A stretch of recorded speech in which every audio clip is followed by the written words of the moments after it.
They say Shiva calls you. It's the inner calling.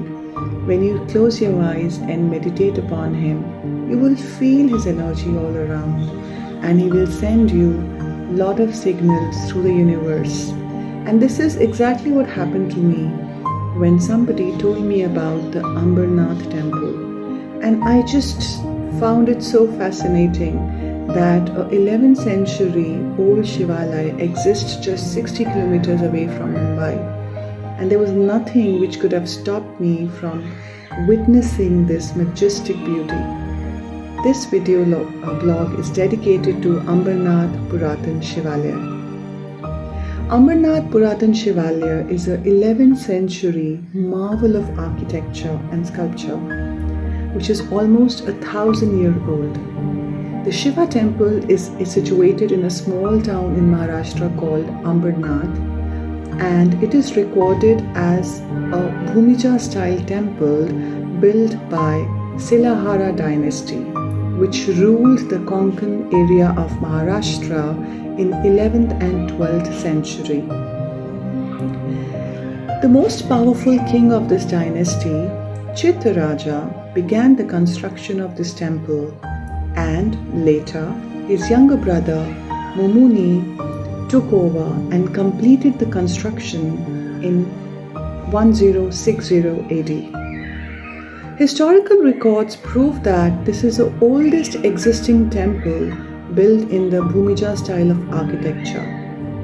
Historians and architects opine that there is no temple quite like Ambernath anywhere in the world. Ambernath literally means Lord of the Sky or Space, and interestingly, this temple does not have a roof over the sanctum sanctorum. So locals believe that there is a mythology around this place, that the Panch Pandavas during their exile came here and lived here, and they constructed this temple overnight, and they have to leave in a hurry because of the fear of getting caught, so they could not complete the roof of the temple. Locals also believe that the presiding deity may have been named Amarnath by the Panch Pandavas, but over time came to be called as Ambernath. Historical records prove that this is the oldest existing temple built in the Bhumija style of architecture. The exterior carvings of the temple, though damaged owing to the decades of neglect, still retain its charm and elegance. Intricately detailed sculptures of Varahi Devi, Durga Devi, Lord Ganesha, Lord Kartikeyan, Lord Shiva, Ma Parvati, Lord Vishnu, Lord Brahma are there, along with as large panels of musicians, dancers, apsaras, yakshasas, gadharvas, sages, and animal motifs which adorn the wall of the temple. And as you walk inside, there are 3 gateways to enter the premises. If you enter from the main gateway, you will come across 2 Nandis which are placed right across the sanctum. As you walk inside towards the sanctum, you will see again the carvings and a beautiful dome. You have to go down 8 feet below the ground. There are 9 steps from the mandapa that lead you into the Garbhagriha or sanctum sanctorium. The Shiva Linga inside the sanctum sanctorium is said to be Swayambhu, which means it was self-created. It was not man-made, it was self-created. And it is believed it was consecrated by the Panch Pandavas. You definitely feel that energy because, like I said, it's a 1,000-year-old temple. It's absolutely open to the sky, and the locals also believe that when it's Purnima or when it's complete full moon, the moonlight comes directly on the Shivling, and that's a time when the evening arti happens. The sculpture of Harihara Pitama Surya in the temple complex is quite unique because Shiva, Vishnu, Brahma, and Surya have been portrayed together in a rare sculptural masterpiece.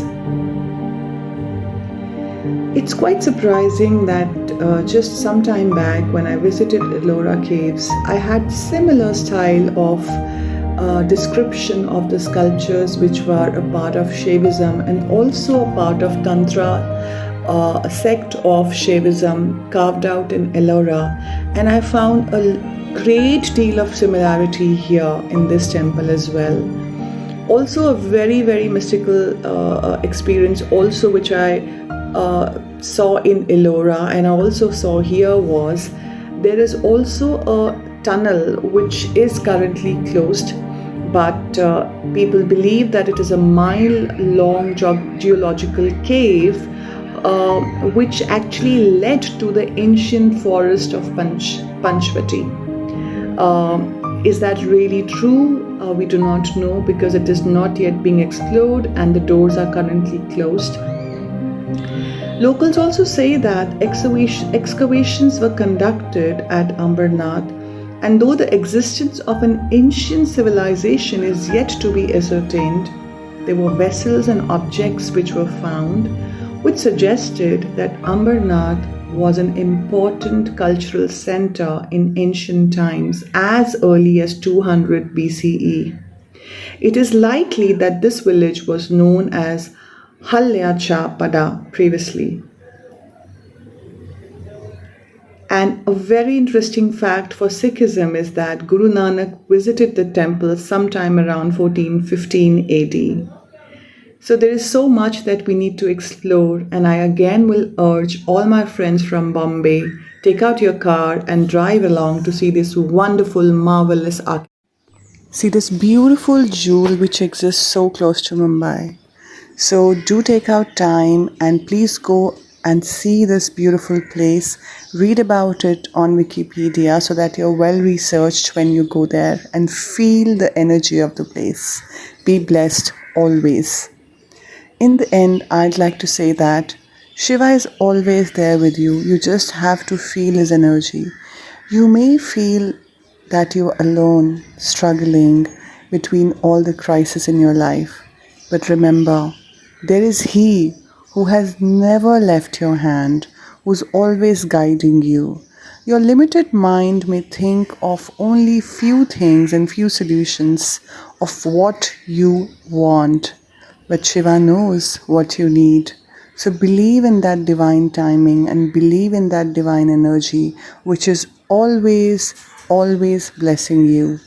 Stay blessed forever.